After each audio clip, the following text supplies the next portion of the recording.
आपने कई बार यह देखा होगा कि हिंदू धर्म के अंदर 108 नंबर की एक अलग ही पहचान है, फिर चाहे वह जपमाला के मोती हो या कोई अन्य धार्मिक कार्य। हम सभी के मन में यह विचार कभी ना कभी तो आया ही होगा कि आखिर यह बस एक नंबर ही तो है, तो आखिर क्यों इसे हिंदू धर्म में इतना अधिक महत्व मिला हुआ है। दरअसल इसके पीछे एक नहीं बल्कि कई कारण छिपे हुए हैं जो धर्म के साथ साथ ज्योतिष, विज्ञान, गणित इत्यादि से जुड़े हुए हैं। आज हम आपको उन्हीं कारणों के बारे में बताएंगे ताकि आप 108 नंबर की हिंदू धर्म में महत्ता के बारे में अच्छे से समझ सके। आइए जानते हैं। पहला, भगवान शिव का तांडव। भगवान शिव जब गुस्से में होते हैं या अत्यधिक प्रसन्न होते हैं तो वे अपना मुख्य नृत्य तांडव करते हैं। इसे आपने टीवी इत्यादि में देखा भी होगा, किंतु क्या आप जानते हैं कि इस तांडव नृत्य में कुल 108 प्रकार की मुद्राएं होती हैं। कहने का तात्पर्य यह हुआ कि भगवान शिव 108 विभिन्न तरह की मुद्राओं में तांडव नृत्य को करते हैं।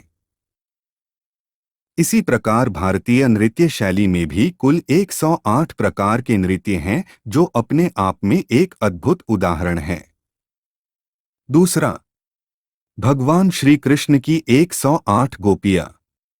जब कृष्ण भगवान अपनी यौवन अवस्था में थे तब उन्होंने वृंदावन में रासलीला रचाई थी। वह पूर्णिमा की रात थी जब श्री कृष्ण ने 108 गोपियों संग महारास रचाया था। उस समय श्री कृष्ण ने अपनी माया के प्रभाव से 108 रूप धर लिए थे ताकि किसी भी गोपी को उनकी कमी ना खले। तीसरा, ब्रह्मांड का स्वरूप। हिंदू धर्म के अनुसार हमारे कुल 27 तारामंडल नक्षत्र है, जिनकी 4 दिशाएं होती हैं।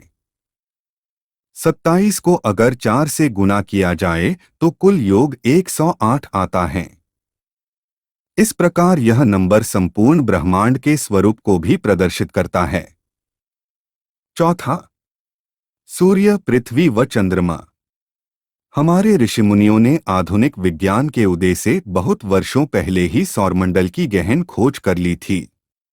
उन्होंने पृथ्वी के अलावा अन्य ग्रहों और तारों के बारे में, उनके मध्य की दूरी व उनके व्यास इत्यादि के बारे में एकदम सटीक आकलन कर लिया था।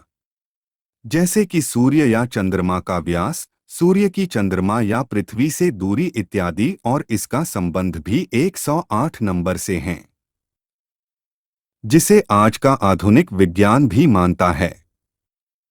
जितनी सूर्य की पृथ्वी से दूरी है वह सूर्य के व्यास से 108 गुना अधिक है। चंद्रमा की पृथ्वी से जितनी दूरी है वह चंद्रमा के व्यास से 108 गुना अधिक है। इन सबके साथ सूर्य का कुल व्यास पृथ्वी के कुल व्यास से 108 गुना अधिक है। पांचवा, ज्योतिष शास्त्र। हमारे सूर्य तारे के कुल 9 ग्रह है, जिसमें पृथ्वी तीसरा ग्रह है। इसी के साथ ज्योतिष के अनुसार हमारी कुल 12 प्रकार की राशियां होती हैं। जब हमारी जन्मपत्री बनाई जाती हैं तो प्रत्येक राशि में हर ग्रह विभिन्न प्रकार से स्थापित हो सकता है। इस प्रकार 12 राशियों में हर ग्रह 108 तरह से स्थापित हो सकता है। इसी पर हमारा पूरा ज्योतिष शास्त्र निर्धारित होता है। छठा, संस्कृत भाषा की वर्णमाला। संस्कृत भाषा में कुल 54 वर्णमाला होती है, जो 2 भागों में विभाजित 108 नंबर इन संस्कृत है। इसमें 54 शब्द पुरुष अर्थात पुल्लिंग या शिव को समर्पित है व 54 शब्द स्त्री अर्थात स्त्रीलिंग या शक्ति को समर्पित है, जो कि मनुष्य के पूर्ण रूप को दर्शाता है। सातवां, मानवीय भावनाएं। मनुष्य मन में कुल 108 प्रकार की भावनाओं का समावेश होता है, जिसमें 36 भावनाओं का संबंध हमारे भूतकाल से, 36 का संबंध हमारे वर्तमान से व 36 का संबंध भविष्य से होता है।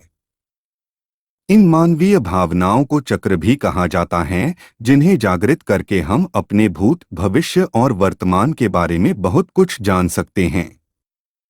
8वां, आयुर्वेद के अनुसार शरीर में 108 दबाव बिंदु। आयुर्वेद के अनुसार हमारे शरीर में कुल 108 दबाव बिंदु प्रेशर पॉइंट्स होते हैं, जहां पर दबाव डालकर शरीर के विभिन्न अंगों को सुचारू किया जाता है। इन दबाव बिंदुओं पर सही दिशा निर्देशों का पालन करते हुए सही समय पर दबाव डालने से शरीर की कई बीमारियों को बिना दवाई के ठीक किया जा सकता है। 9वां, धार्मिक महत्व। 108 नंबर को हिंदू धर्म में इतना पवित्र माना जाता है कि हमारे ऋषिमुनियों ने 9 पुराण व 108 उपनिषद लिखे हैं। इसी के साथ हिंदू धर्म में कुल 108 शक्तिपीठ है जिनका धार्मिक महत्व है। महाभारत का युद्ध 18 दिनों तक लड़ा गया था व महाभारत की पुस्तक में भी कुल 18 अध्याय हैं। इसी के साथ हमारी जपमाला में भी कुल 108 मोती होते हैं। 10वां, गंगा नदी। हिंदू धर्म में गंगा नदी को सबसे पवित्र नदी माना जाता है। यदि हम इसकी लंबाई व चौड़ाई का आकलन करेंगे तो पाएंगे कि गंगा नदी देशांतर रेखा से 12 डिग्री का कोण बनाती है व रेखांतर रेखा से 9 डिग्री का। इस प्रकार इन दोनों अंकों का गुणा किया जाए तो कुल योग 108 आता है। अब आपको अच्छे से समझ आ गया होगा कि आखिर क्यों हिंदू धर्म में 108 अंक की संख्या को इतना महत्वपूर्ण स्थान दिया गया है। अगर आपको हमारा यह काम अच्छा लगता है तो दिव्य सनातन चैनल को सब्सक्राइब, लाइक करें व अपने मित्रों के साथ शेयर करना न भूलें।